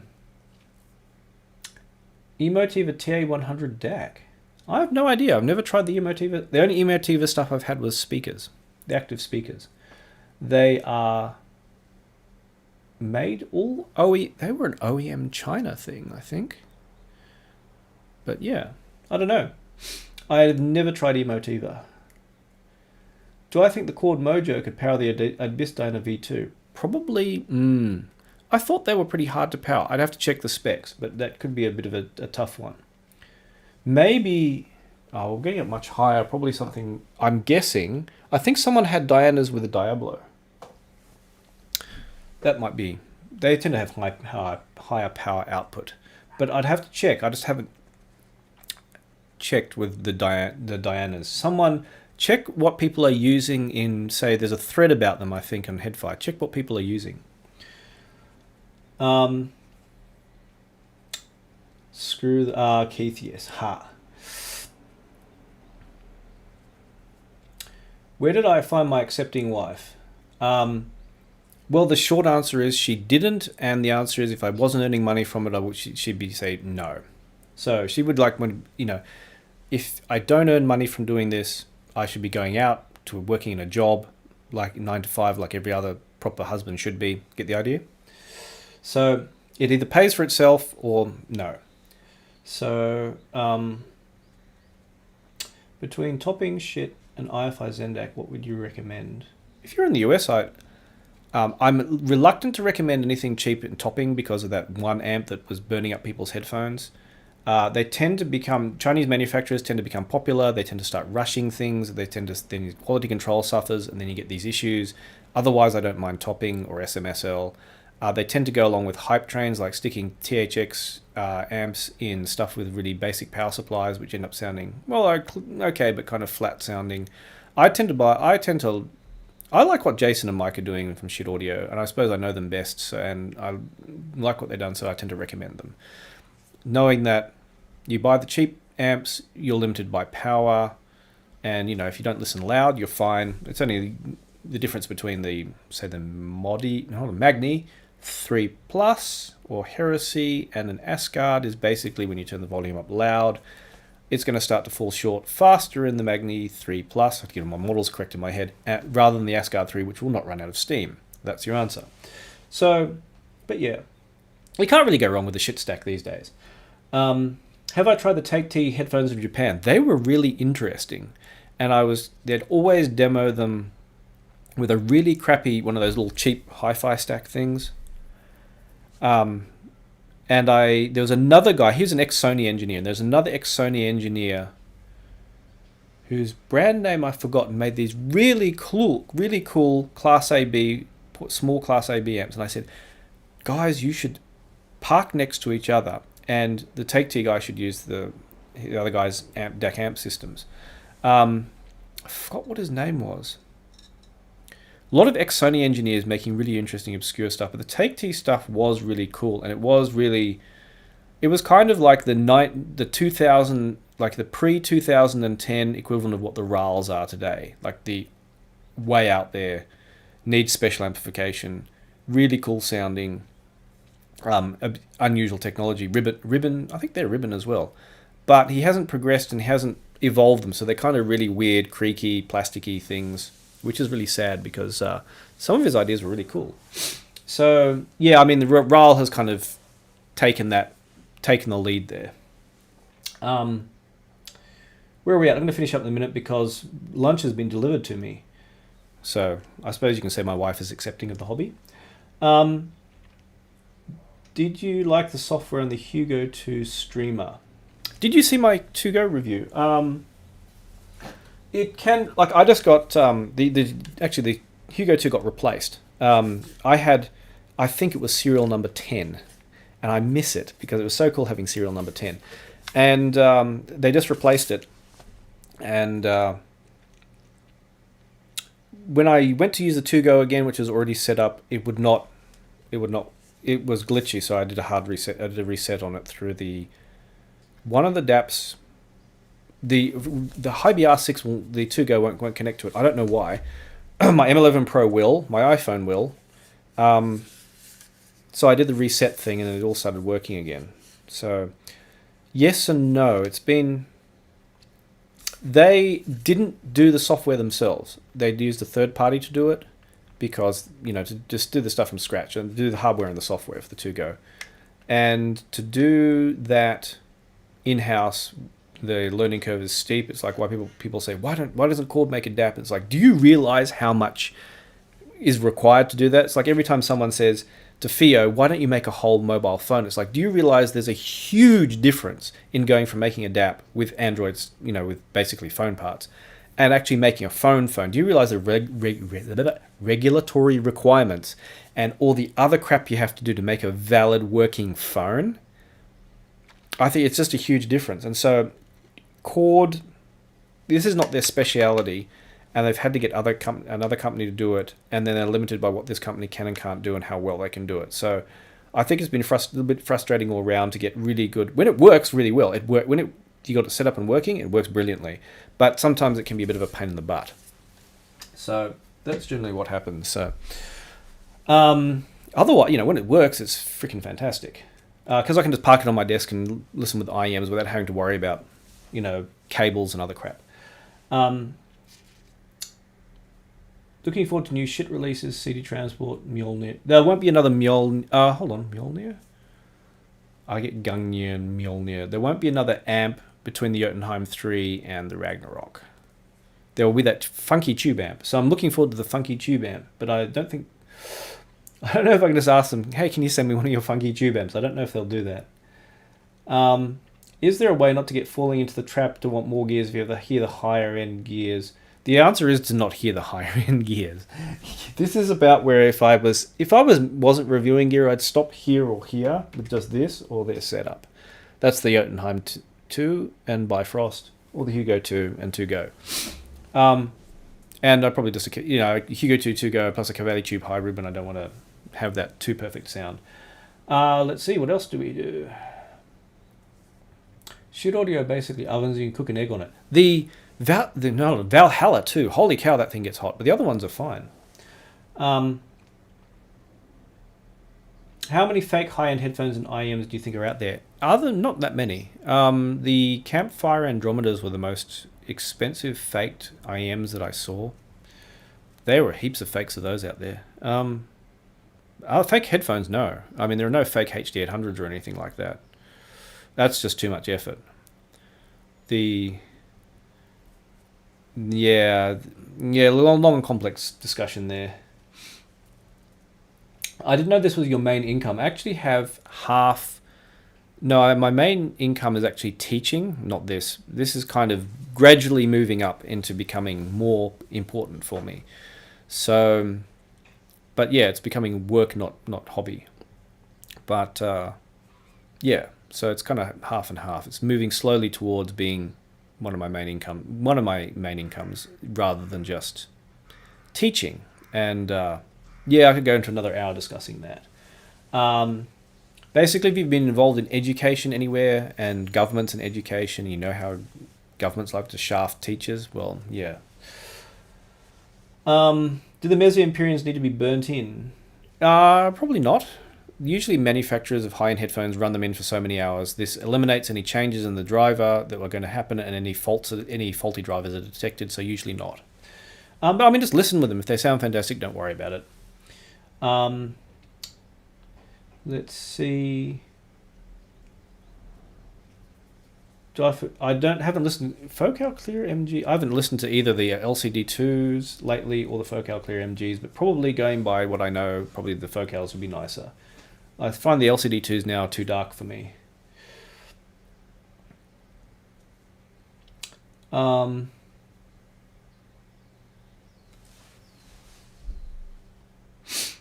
Nice name. The Earth is flat, COVID is a myth, and Sandy Hook was fake. Ha ha ha. I love the... Can we get any better sarcasm? Anyway, if audio can keep your beer cold all day, it tends to cook my room. I guess afternoon sun comes in from out there, and this place becomes an oven. And in summer, I actually hang a blind over the outside there, or I close the shutters because it gets too hot. And then I have a horrendous aircon bill. So, what do I think about Final Audio? Final Audio are very cool. They were interesting. I'll do this and then I'm going to go have lunch. Final Audio are run by this very, very eccentric guy who passed away. And he had very, very odd ideas about how things should sound. So he made these like the pianoforte IEMs, which were like, you either really get them or they're just like, nah. The ones that looked like kind of bell housing kind of, they looked like a vase, the vase shaped ones, which were made of various metals. And his high-end headphones were just like, nah, they were just screwed.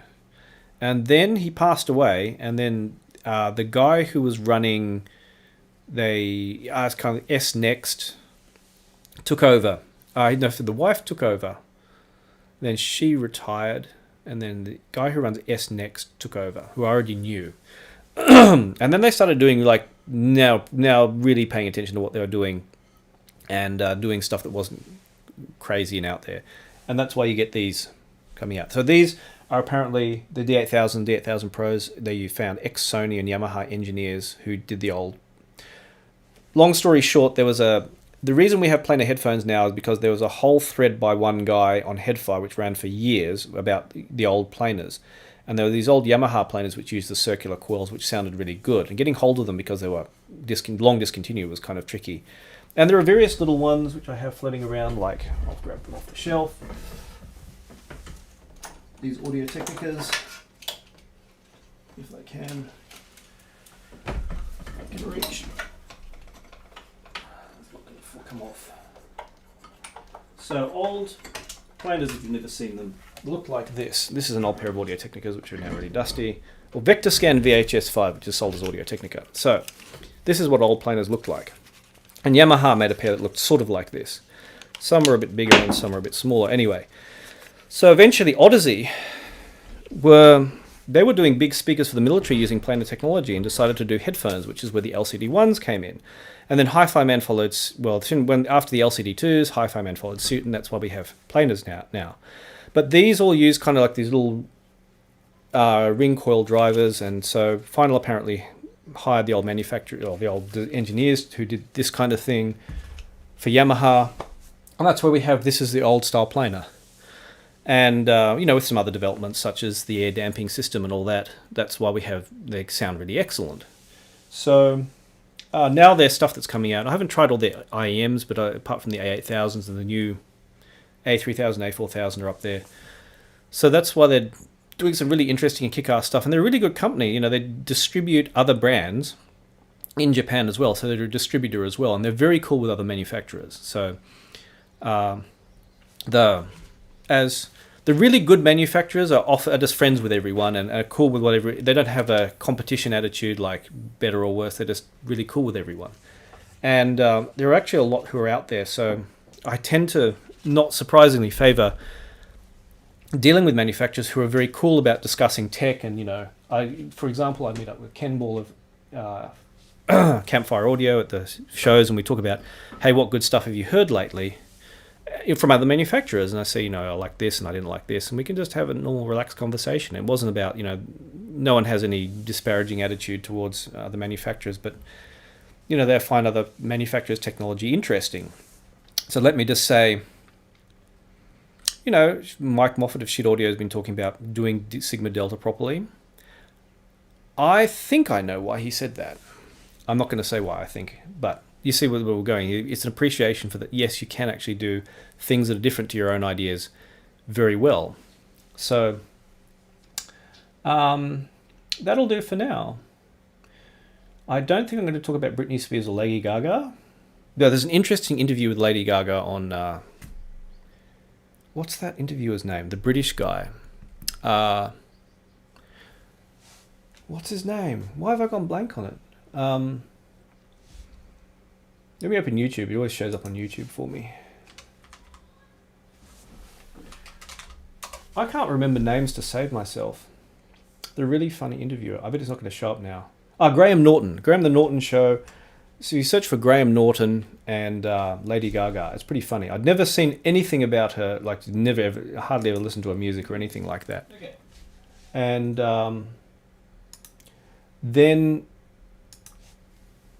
And so I saw this interview with her, which is really fascinating, where she talked about her life a bit. But Graham Norton's a kind of interesting guy. So it's a bit of a diversion. Since you mentioned Lady Gaga. Anyway, so it's lunchtime now. He looks like he drives a Toyota and a Prius. I drive a Subaru now because I want some more fun. I used to drive a Prius. It saved me probably a lot of petrol, but I got tired of it. I'm an Australian where Volvo drivers get treated like crap, and I had to drive my parents' Volvo for a long time. Here, Prius drivers get treated like crap. So it's like I got so disrespected on the road, it's not funny. And then I drive a Subaru, it's like everyone's like, dude, you're the man, go right ahead. Big difference. So I'm not going to talk about it anymore. Anyway, thanks for everyone who came in. Thanks very much for everyone who super chatted me. If you super chatted me and you're not already a patron, go to the here h-ear.audio, my site. Just scroll up, it's in the chat, and go there and go to the about and contact and say I super chatted you today, and then I'll give you a link to the Discord. So thank you all, and have a good day or night. What Subaru? I drive a Levorg, so it's a 1.6 Levorg. I don't drive the 2.0 because, one, it costs huge amounts of money and you can only use premium unleaded petrol, and gasoline prices are double what they are in the US. Even though I'm Australian, it's still, which is also Australian kind of level of expensive. So I already burned through enough petrol the way I drive anyway. So have a good one, everyone, and thanks for joining me, and see you online somewhere.